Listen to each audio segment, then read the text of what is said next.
Abraha is also spelled Abreha. He is a character from the 6th century. He was an Ethiopian Christian viceroy of Sabah, Yemen in southern Arabia. He was a zealous Christian, and he is said to have built a great church at Sana'a al-Qalais, from the Greek ecclesia, to compete with the Kaaba at Mecca. Is this the Kaaba of Yemen, or the Kaaba as we know it today in Arabia? He repaired the principal irrigation dam at the Sabian capital of Marib. However, Abraha is mostly famous for the military expedition that he supposedly led north against the city of Mecca in the same year as Muhammad's birth. Now understand, the Kaaba of Yemen, right, the Mecca of Yemen, would be about 100 kilometers from Sana'a. So he led this expedition supposedly at the year of Muhammad's birth of about 570. Now, though this expedition was supported by elephants, and the number is disputed, the expedition failed. Muslims believe that Mecca escaped capture only through a miracle. Abraha's rule ended in 575 when the Persian Sasanians invaded the region and brought the Sabian kingdom to an end. However, outside of later Islamic tradition, there is no mention of Abraha's expedition, including from Abraha's own inscriptions. African war elephants had not been used in the region for over 600 years, according to Daniel Beck. It is also difficult to explain how Abraha would have gotten a hold on the African elephants in Arabia. Furthermore, Quran 105, at least according to some, appears to be appealing to traditions from the Maccabees and not referencing any expedition on Abraha's part.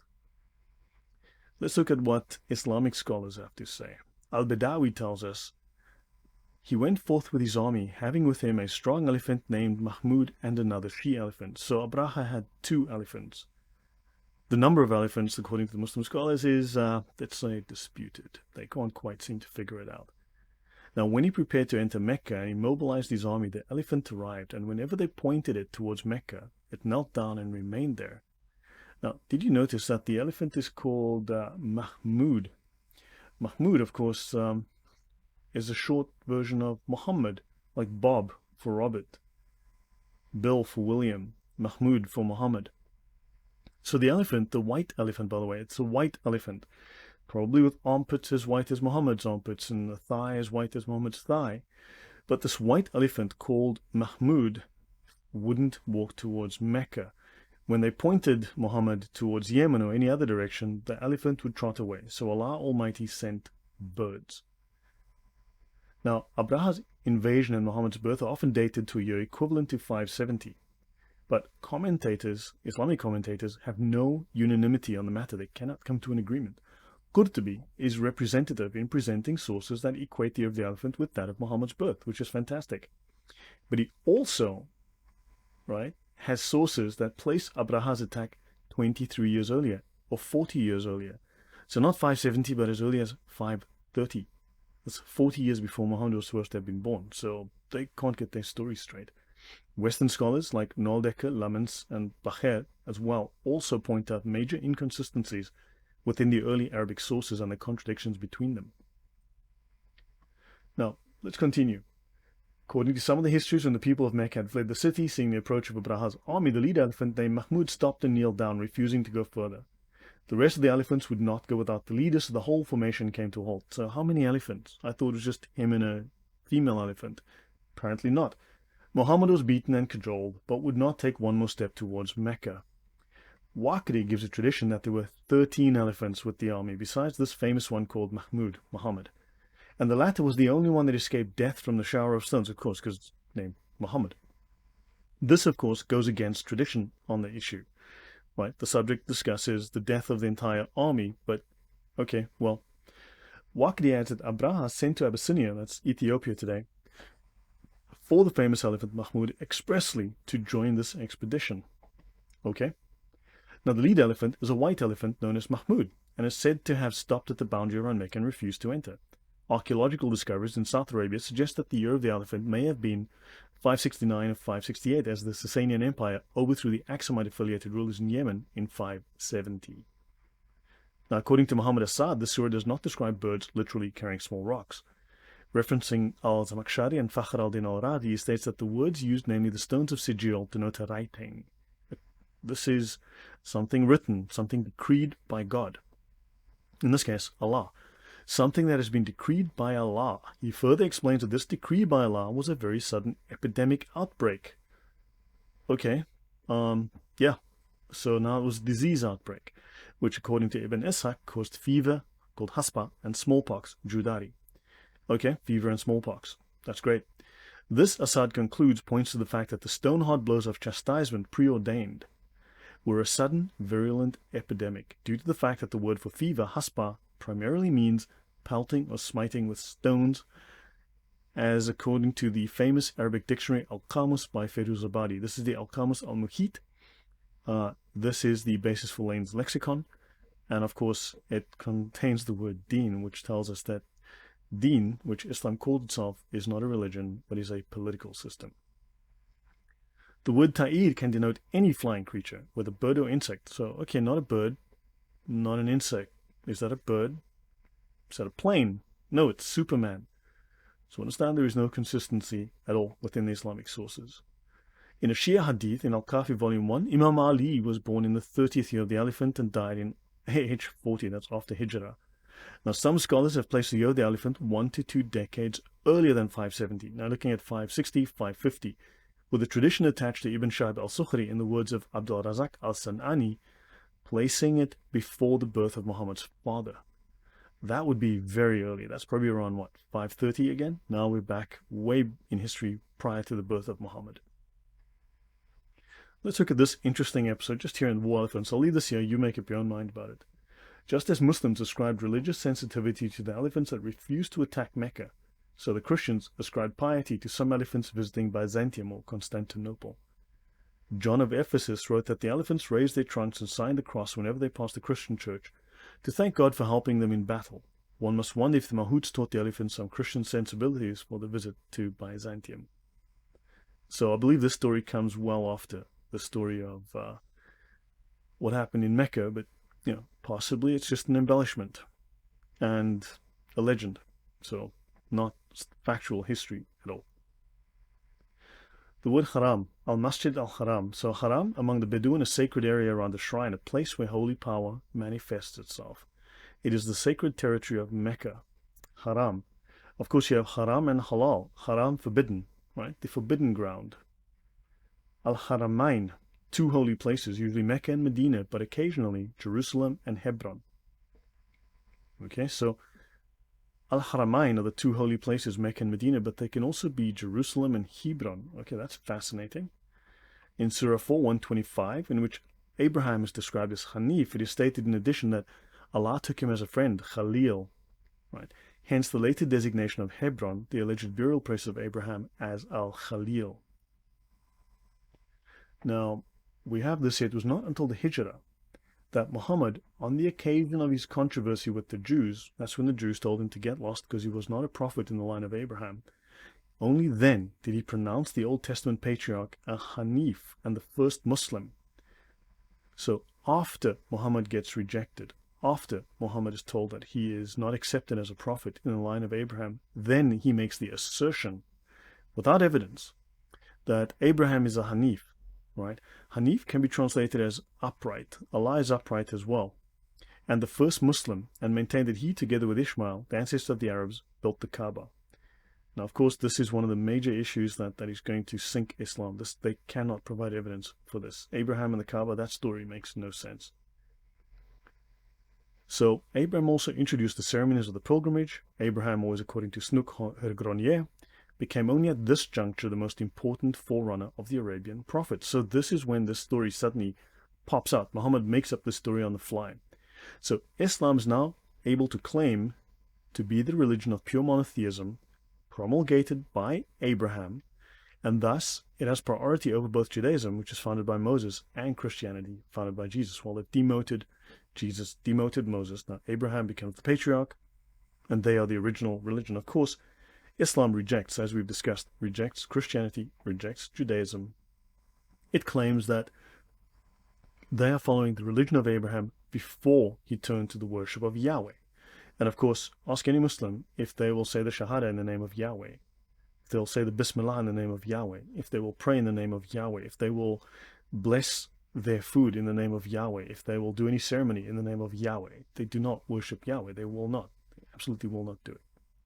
Before Abraham turned to Yahweh, he was a Sabaean. He worshipped stones. He worshipped the pagan gods.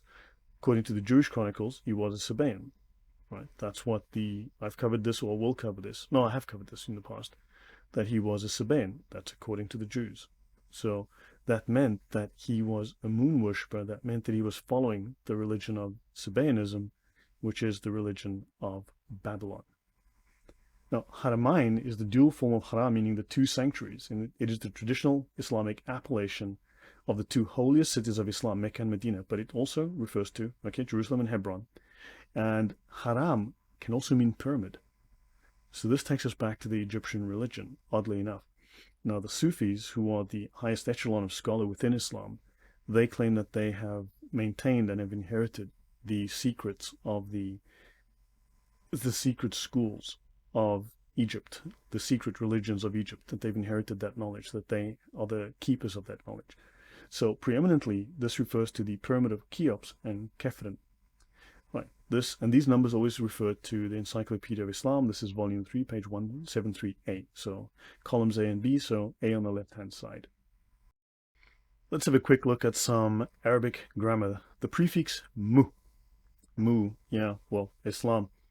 So Sharia enables Muslims to bring their lives in line with the will of Allah. Will as opposed to logos, right? The will, the satanic will, as opposed to the logos, the principle of reason. A Muslim, don't forget, see the prefix Muslim. A Muslim is Sharia compliant. The word Muslim contains in its Arabic meaning its definition. The word Muslim in Arabic has two parts, the mu prefix and the triliteral root of the word Islam. That root word Islam is a verbal noun that means submission. Now when mu is prefixed to such a root in Arabic, the resulting noun means a person who does the thing that the root word denotes. So if you're a carpenter, right, you would do mu carpenter, right, one who does carpentry. Muslim is one who does silm, right? We've covered that meaning silm before, check through the episodes, but silm originally referred to, well, the worship of idols, upright statues, what is discussed in the Bible as forbidden. Now, Muslim, one who submits to what? Allah's will, which is Sharia, Islamic law. A Muslim is by definition Sharia adherent, because that's what the word means. If someone claims to be a Muslim or converts to Islam or was born into Islam but does not apostatize or separate from it, then it is reasonable to conclude such a person is Sharia compliant, despite any protestations from them. At a minimum, it is tacitly implied, unless and until demonstrated otherwise, and even then, it is questionable. Now, the converse must also be true. One who does not submit to Sharia, one who does not adhere to Sharia, does not meet the linguistic definition of Muslim. Now, let me pause a moment and let's have a quick look again at this term slim. Once again, here is a silim, right? These are standing stones, upright. So Hanif, upright, right?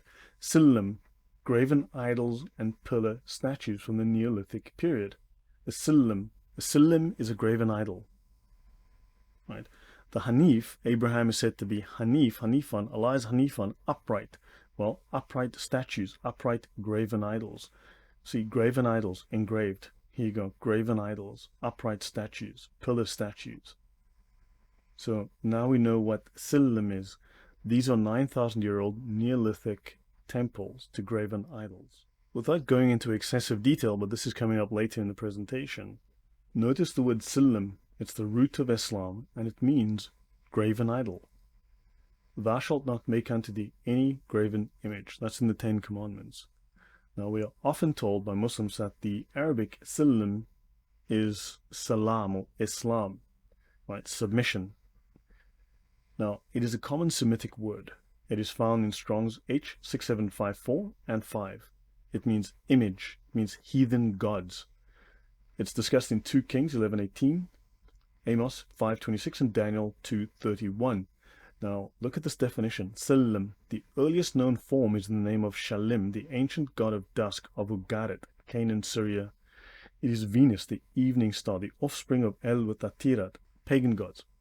So, the earliest form of Silim is the worship of pagan gods. Muslim, one who worships the pagan gods. One who worships the upright standing idols, the heathen gods. Bear that in mind. There's an interesting thing as to why Muslims don't tell you that the use of Muslim within the Semitic first and originally referred to the worship of pagan gods. Sharia is defined and understood by the Islamic scholars to be an all-encompassing legal, military, doctrinal system. So it's a political system that includes legal issues, military, doctrine, you name it. It's a complete military system, a complete legal system, a complete political system of government. So it's a system of government. It's a political religion. It's a form of government. This would mean it's on par with things like Nazism, communism, fascism. It's a form of government that features some religious beliefs. Now, remember, it's a deen. Deen is a political system according to its own definition. See my videos on deen. There's a short one, a few minutes long, on my channel. It is binding for Muslims as the word Muslim dictates. So Sharia includes huge amounts of innocuous obligations to believe in the oneness of Allah, to pray 5 times per day, to avoid eating pork, etc. Also, jihad as various forms of warfare to spread Islam is also a core obligation. All who are Muslim by birth or conversion are obligated to actively support the establishment of a universal governmental system. The caliphate or the imamate based on Sharia, and the replacement by means of jihad any political system not governed by Sharia. Just like socialists, Marxist socialists, revolutionary Marxist socialists, for instance, or any revolutionary socialists, are required through subversion, through revolution, through warfare, through violence, to overthrow and replace any other government with Marxism for the good of the people, with socialism for the good of the people. So in this sense, they're identical. They are political religions. They are political military religions. So socialism, Sharia, Islam, same thing in this sense, exactly the same. This commandment to Islamic supremacism is the most problematic for non-Muslims and is responsible for much of the debate about what exactly being a Muslim means. Well, you follow the Islam. But if we realize that the answer lies in the etymology of the Arabic word Muslim itself, then it will be understood that unless and until that identity as one who submits is actively rejected by that individual in question, that person must be accorded full credit for living a Sharia adherent life.